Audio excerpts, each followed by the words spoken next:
Hello students, आज हम पढ़ेंगे NIOS का चैप्टर 2 जिसका नाम है नेशन एंड स्टेट, जो कि पॉलिटिकल साइंस जिसका कोड है 317 317 क्लास 12 के लिए है।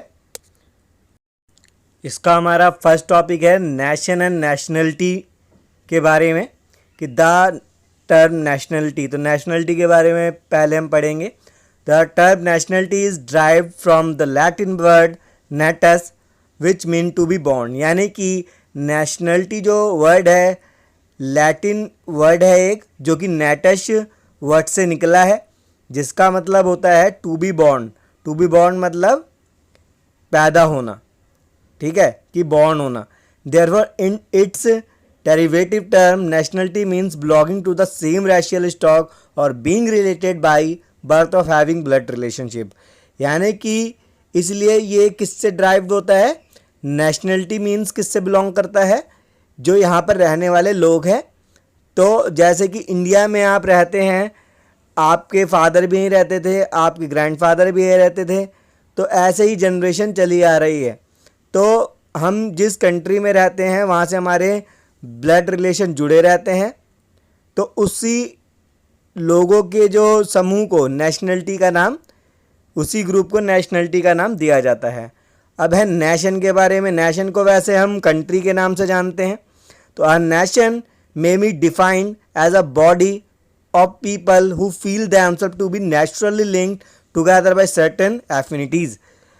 A nation may be defined as a body of people who feel themselves to be naturally linked together by certain affinities। जो कि फील करता है कोई ऐसा पर्सन, ऐसे लोग जो ऐसा फील करता है कि हम यहाँ के ही हैं और उनकी कुछ एफिनिटीज़ यहाँ से रिलेट करती है। एफिनिटीज़ का मतलब होता है इक्वालिटी, सब में देखी जाती है। जैसे इंडिया में आप देखते हैं कौन कौन से कल्चर है, कौन कौन सी लैंग्वेज बोलने वाले हैं, तो आपको साफ डिफरेंस पता चल जाएगा अगर यहाँ पर ब्रिटिशर्स आ जाएं या अमेरिकन आ जाए। तो उनको ही हम नेशन, उन्हीं एरिया को जहाँ पर ये अलग अलग तरीके के लोग होते हैं जो अपना एक टुगेदर यानी कि एक साथ रहते हैं, उसको ही नेशन के नाम से जाना जाता है। Which are so strong for them to live together, they are dissatisfied when disunited. वो डिससेटिस्फाइड हो जाते हैं जब वो डिसयूनाइटेड हो, यानी कि वो डिससेटिस्फाइड कब हो जाते हैं? जब वो एक साथ नहीं रहते। And can not tolerate subjection to people who do not share the same ties. और उनको टॉलरेट नहीं करते, उनको सहन नहीं करते जो अलग कास्ट या रिलीजन से रिलेट करता हो। ऐसा नहीं है कि अब जैसे इंडिया तो एक डेमोक्रेटिक कंट्री, यहाँ पर हर तरीके के लोग रहते हैं, पर अलग कंट्री के लोगों को जिनमें डिफरेंसेस दिखाई जा रहे हैं तो उनको अपने यहाँ पर अपने एरिया के अंदर वो डोमिनेशन करने के लिए मना कर देते हैं। तो ये अ नेशन का मतलब, नेशन का मीनिंग क्या होता है? जहाँ पर कुछ कास्ट रिलीजन के लोग मिलकर या एक या दो कास्ट या रिलीजन के लोग मिलकर रहते हैं, जो ये पहचानते हैं कि वो किस एरिया में आते हैं और कौन कौन यहाँ पर रहता है।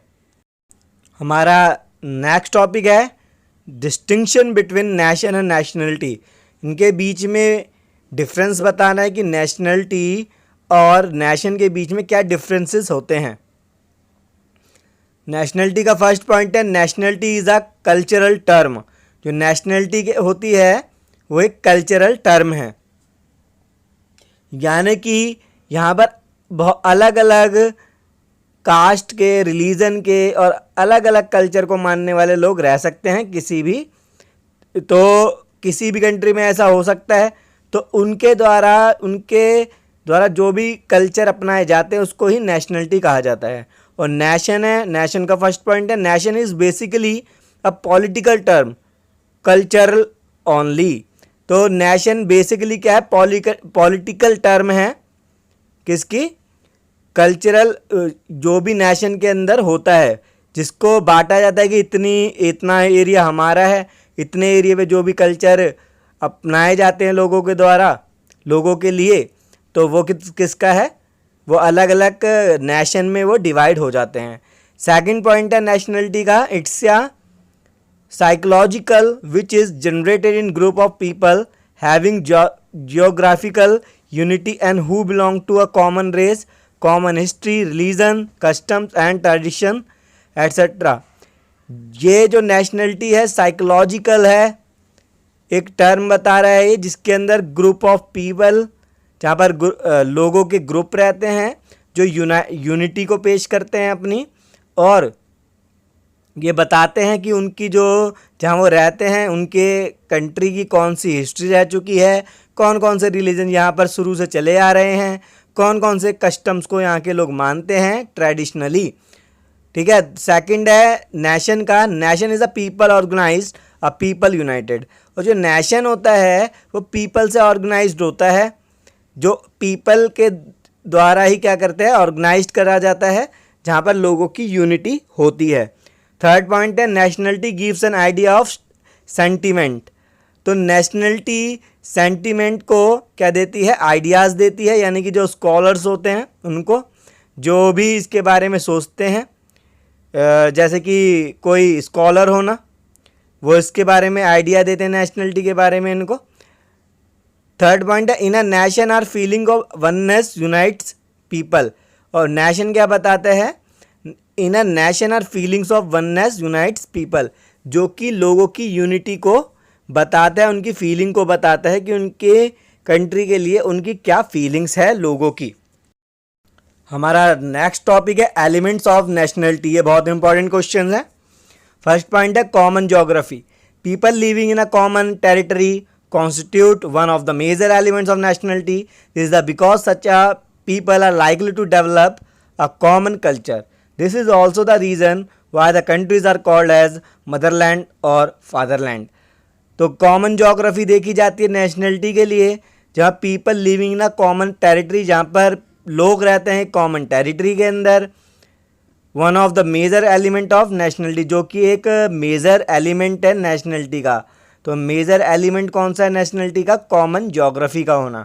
सेकंड पॉइंट है common race. Common race denotes the idea of a people belonging to a particular nationality belong to one group और they have a social unity. Some people suggest the purity of race makes a nationality. तो second जो element है nationality का वो है common race, जो कि जहाँ पर लोग अलग अलग चीज़ों को मानते हैं, अलग अलग रेस को मानते हैं, यानी कि कास्ट को मानते हैं।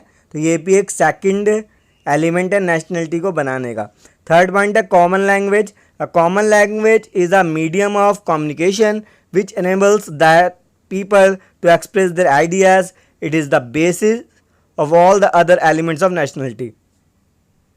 थर्ड पॉइंट है कॉमन लैंग्वेज का होना। जैसे कि इंडिया के अंदर एक कॉमन लैंग्वेज है हिंदी, जो कि पूरे इंडिया में यूज़ की जाती है, वैसे पूरे वर्ल्ड के लिए बनी हुई है English.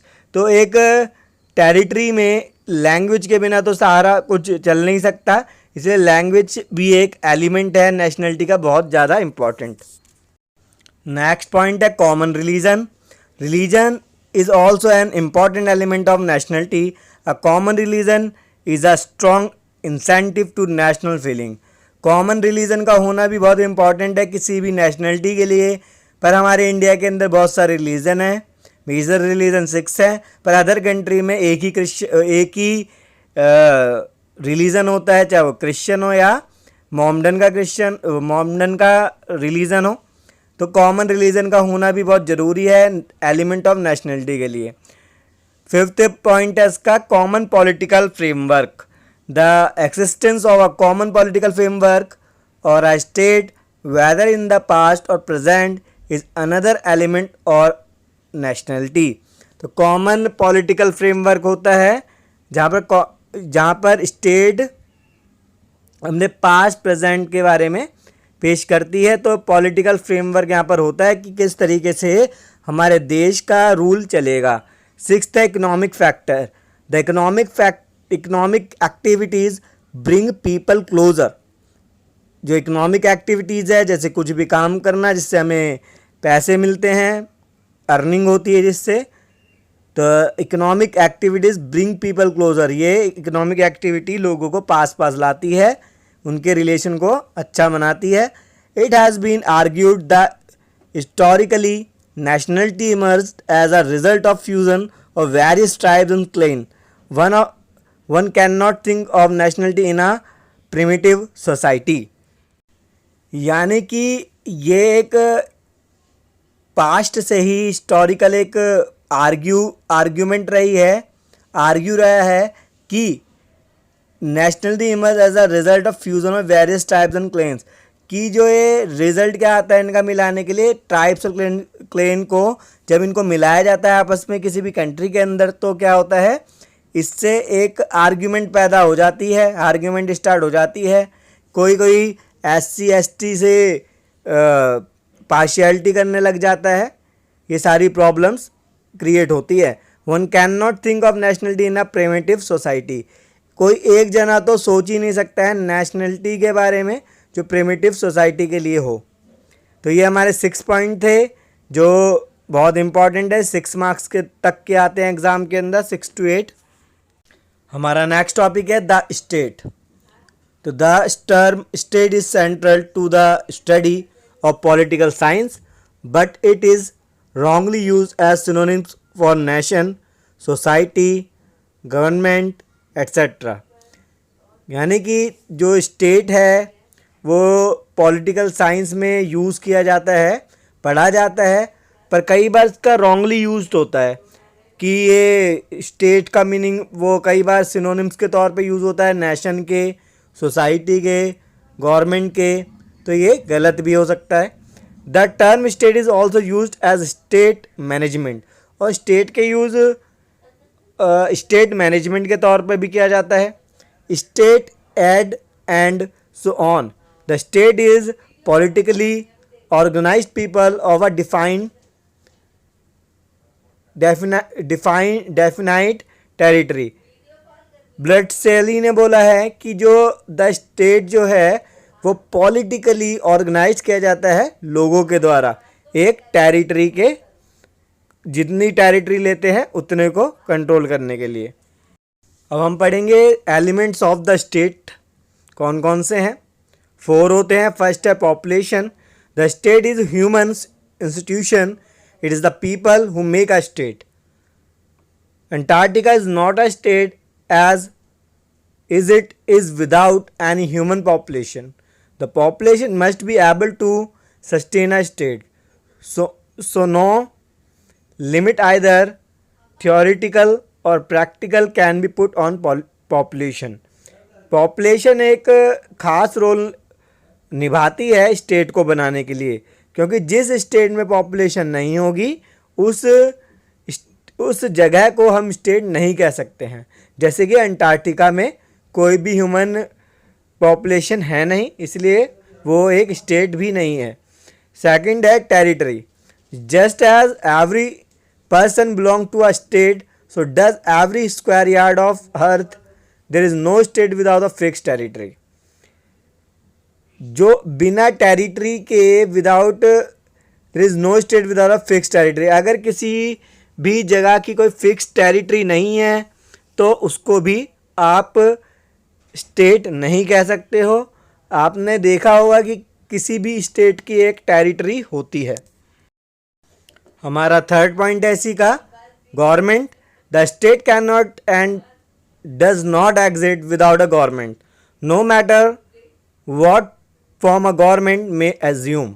The government is a must though it may take any form.